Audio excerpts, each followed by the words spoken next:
अगले कुछ दिनों के अंदर में राजधानी दिल्ली में होने वाले विधानसभा चुनाव की तारीख का ऐलान होने वाला है, लेकिन उससे ठीक एक सप्ताह पहले ही जिस तरह से राजधानी दिल्ली का जो राजनीतिक पारा है वो काफी गर्माता हुआ नजर आ रहा है। दरअसल पूर्व मुख्यमंत्री अरविंद केजरीवाल का जो पुराना सरकारी आवास था उससे संबंधित एक कैग रिपोर्ट की जो चर्चा अब वो शुरू हो गई है। इस वक्त में मैं दिखाना चाहूँगा ये कैग का जो दफ्तर है और जिस तरह से सीएजी का ये मुख्य हेडक्वार्टर कहा जा सकता है। और जिस तरह से इस मामले की अगर बात करें तो जिस तरह से पिछले कुछ समय पहले ही सीएजी के जो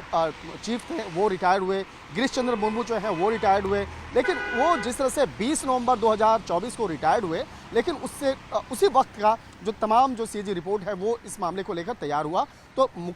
पूर्व मुख्यमंत्री रहे अरविंद केजरीवाल के आवास से सहित संबंधित जो एक रिपोर्ट है वो तैयार की गई, जिसमें उस रिपोर्ट में हमारे सूत्र बताते हैं कि किस तरह से उस आवास को बनाने के लिए जो शीश महल बनाया गया था उसमें किस तरह से 3 गुना लागत से तैयार किया गया था। जिस तरह से उनके आवास की बात करें, 6 फ्लैग स्टाफ रोड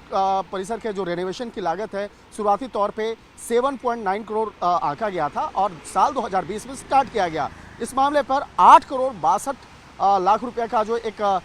रकम जो है वो भी आवंटित किया गया, लेकिन जब ये तैयार किया गया तो उसमें तकरीबन 33 करोड़ 66 लाख रुपया तैयार हुआ। और जिस तरह से पर्दे की बात करें, जिम को लेकर मार्बल का जिक्र किया गया, वो काफ़ी महंगा वहाँ पे उसका प्रयोग किया गया। और ठीक कहा जा सकता है कि जिस तरह से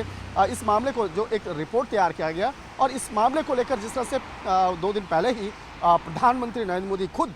इस मामले को लेकर चर्चा किए और चर्चा के दौरान में जिस तरह से एक कार्यक्रम के दौरान इस बात को उन्होंने रखा है, तो कहा जा सकता है कि पूर्व मुख्यमंत्री अरविंद केजरीवाल का जो पुराना सरकारी आवास रहा है उस मामले को लेकर जिस तरह से एक रिपोर्ट सामने आ रही है, उस रिपोर्ट के बारे में जो चर्चाएं हो रही है, निश्चित तौर पे उस मामले को लेकर राजधानी दिल्ली में जो राजनीतिक चर्चाएं हैं वो शुरू हो गई है। इस बात को लेकर कांग्रेस की बात करें या बीजेपी की बात करें,